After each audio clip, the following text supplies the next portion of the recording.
Hello everyone, welcome back to the Harshi DSC classes. ఈరోజు మనం ఈ వీడియోలో వచ్చేసి సైన్స్కి సంబంధించినటువంటి ఇంపార్టెంట్ బిట్స్ అయితే చూద్దామండి.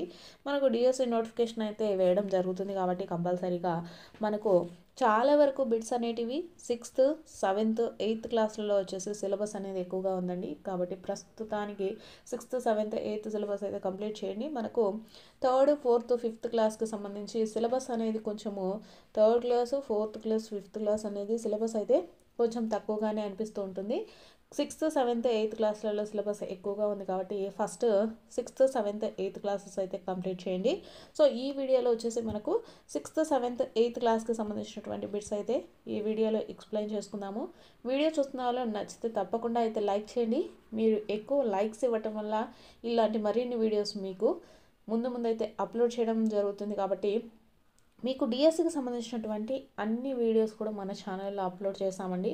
ప్రతి ఒక్కరు కూడా డిఎస్సికి ఎవరైతే ప్రిపేర్ అవుతున్నారో వాళ్ళందరూ కూడా మీకు ఏ టాపిక్కి సంబంధించిన వీడియో కావాలనుకున్నా మన ఛానల్ అయితే ఉన్నాయి. అలాగే ప్రాక్టీస్ బిట్స్ కూడా ఉన్నాయి, ప్రతి ఒక్కరు కూడా చూడండి. సో ఈరోజు మనం ఈ వీడియోలో వచ్చేసి 6th, 7th, 8th క్లాస్కి సంబంధించినటువంటి క్వశ్చన్స్ అయితే చూద్దామండి. ఫస్ట్ క్వశ్చన్ చూద్దాము. మొక్కలు మరియు జంతువులు రెండింటిని ఆహారంగా తీసుకునేటటువంటి జంతువులను ఏమంటారు? ఆప్షన్స్: ఫస్ట్ వచ్చేసి శాకాహారులు, ఆప్షన్ బి మాంసాహారులు, ఆప్షన్ సి వచ్చేసి ఉభయాహారులు, ఆప్షన్ డి ఫలాహారులు. సో కరెక్ట్ ఆన్సర్ వచ్చేసి ఉభయ ఆహారులు అండి. మొక్కలు జంతువులు రెండింటిని ఆహారంగా తీసుకునే వాళ్ళని ఏమంటారు? ఉభయ ఆహారులు అనేసి పిలుస్తాము. నెక్స్ట్ సెకండ్ క్వశ్చన్ చూద్దాము. వీటికి కళ్ళు ఉన్నా చూడలేవు, ఆహారం సేకరించడానికి వినికిడి మీద మాత్రమే ఆధారపడతాయి. ఆప్షన్స్: ఫస్ట్ వచ్చేసి ఏ హమ్మింగ్ బర్డ్, ఆప్షన్ బి గబ్బిలం, ఆప్షన్ సి బల్లి, ఆప్షన్ డి పాము. సో కరెక్ట్ ఆన్సర్ వచ్చేసి ఆప్షన్ బి గబ్బిలం అండి. గబ్బిలానికి వచ్చేసి కళ్ళు ఉన్న అదైతే చూడలేదు, ఆహారం సేకరించడానికి వచ్చేసి వినికిడి మీద మాత్రమే ఆధారపడుతుంది. Next question. సూచకాలు అనేటటువంటి ప్రత్యేక అవయవాల ద్వారా ఆహారాన్ని సేకరించేటటువంటి జీవి ఏది? ఆప్షన్స్: ఆప్షన్ ఏ వానపాము, ఆప్షన్ బి కప్ప, ఆప్షన్ సి జలగ, ఆప్షన్ డి చీమ. సో కరెక్ట్ ఆన్సర్ వచ్చేసి జలగ అండి. సూచకాలు అనేటటువంటి ప్రత్యేక అవయవాల ద్వారా ఆహారాన్ని సేకరించేటటువంటి జీవి ఏది అంటే జలగ. Next question. వీడియో చూస్తున్న వాళ్ళు మీకు నచ్చినట్టయితే తప్పకుండా లైక్ చేయండి. నీటిపై ఈదే కీటకాలు పాంట్ స్కేటర్స్ ఆహారాన్ని గుర్తించేటటువంటి విధానం. ఆప్షన్స్: ఫస్ట్ వచ్చేసి వాసన ద్వారా, ఆప్షన్ బి దృష్టి ద్వారా, ఆప్షన్ సి శబ్దం ద్వారా, ఆప్షన్ డి నీటి అలజడి ద్వారా. సో కరెక్ట్ ఆన్సర్ వచ్చేసి ఆప్షన్ డి అండి. నీటి అలల యొక్క అలజడి ద్వారా నీటిపై ఈదేటటువంటి కీటకాలు ఉంటాయి కదా, వాటిని ఏమంటారు మనము? పాంట్ స్కేటర్స్ అని పిలుస్తాము. ఇవి ఆహారాన్ని గుర్తించే విధానం ఏది అంటే నీటి అలల యొక్క అలజడి ద్వారా ఇవి ఆహారాన్ని గుర్తించడం జరుగుతుంది. Next question. చాలా ఎత్తు నుంచి ఆహారాన్ని గుర్తించడానికి తమ తీక్షణమైనటువంటి దృష్టిని ఉపయోగించేటటువంటి జీవి ఏది? ఆప్షన్స్: ఆప్షన్ ఏ సింహము, ఆప్షన్ బి పాము, ఆప్షన్ సి గ్రద్ద, ఆప్షన్ డి గబ్బిలం. సో కరెక్ట్ ఆన్సర్ వచ్చేసి గద్ద అండి. చాలా ఎత్తు నుంచి ఆహారాన్ని గుర్తించడానికి తమ తీక్షణమైనటువంటి దృష్టిని ఉపయోగించేటటువంటి జీవి ఏది అంటే గద్ద. Next question.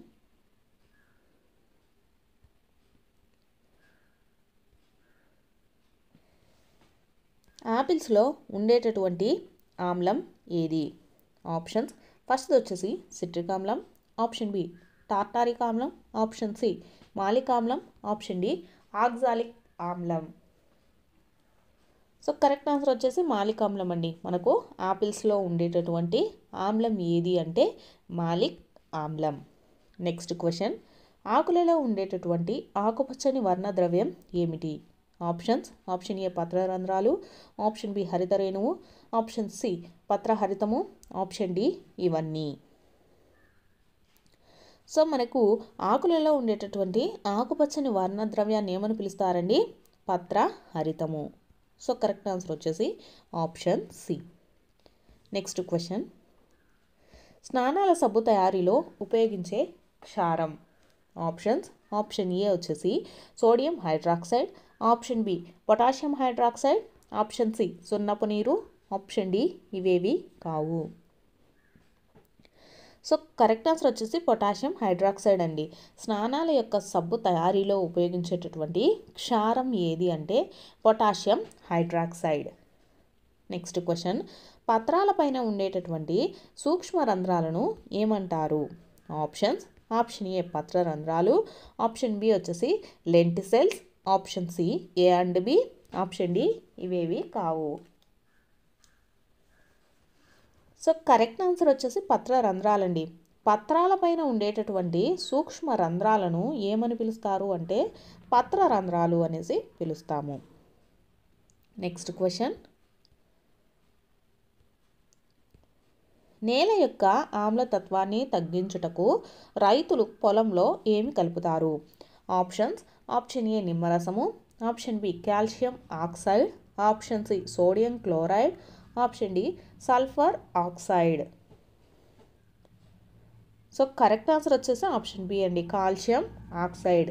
నేల యొక్క ఆమ్లతత్వాన్ని తగ్గించుటకు రైతులు పొలంలో ఏం కలుపుతారు అంటే కాల్షియం ఆక్సైడ్.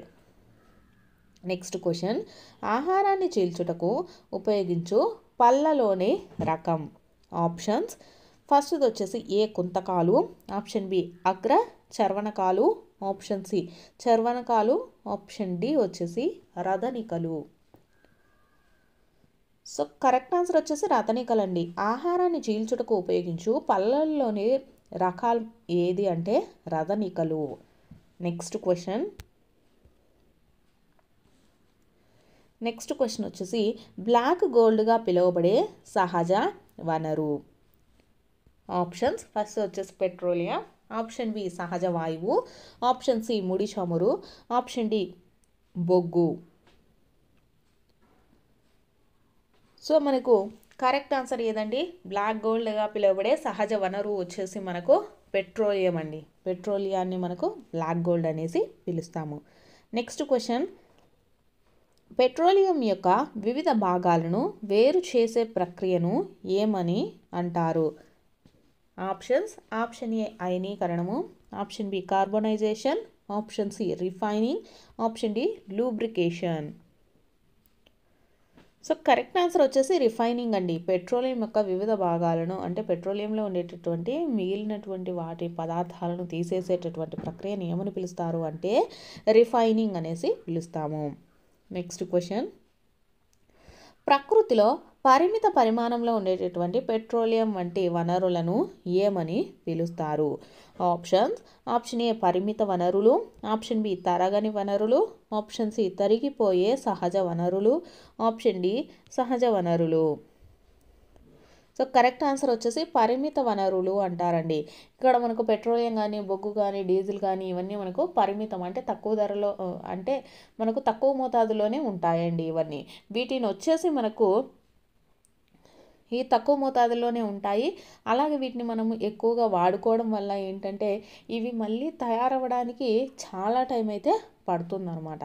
కాబట్టి వీటిని పరిమిత వనరులు అంటే పరిమితంగా అంటే కొంచెంగానే ఉంటాయి కాబట్టి వీటిని పరిమిత వనరులు అనేసి పిలుస్తామండి. నెక్స్ట్ క్వశ్చన్: లేపనాలు మరియు బాస్లిన్ తయారీకి ఉపయోగించేటటువంటి పెట్రోకెమికల్ ఏది? ఆప్షన్స్: ఫస్ట్ వచ్చేసి తారు, option B lubricating oil, option C paraffin మైనము, option D diesel. So correct answer వచ్చేసి ఆప్షన్ సి అండి, పారాఫిన్ మైనము. లేపనాలు మరియు బాజిలిన్ యొక్క తయారీకి ఉపయోగించేటటువంటి పెట్రోకెమికల్ ఏది అంటే పారాఫిన్. ఇవి వచ్చేసి మనకు సైన్స్కి సంబంధించినటువంటి ఇంపార్టెంట్ బిట్స్ అండి. వీడియో చూస్తున్న వాళ్ళు వీడియో నచ్చినట్లయితే తప్పకుండా లైక్ చేసి సబ్స్క్రైబ్ అయితే చేసుకోండి.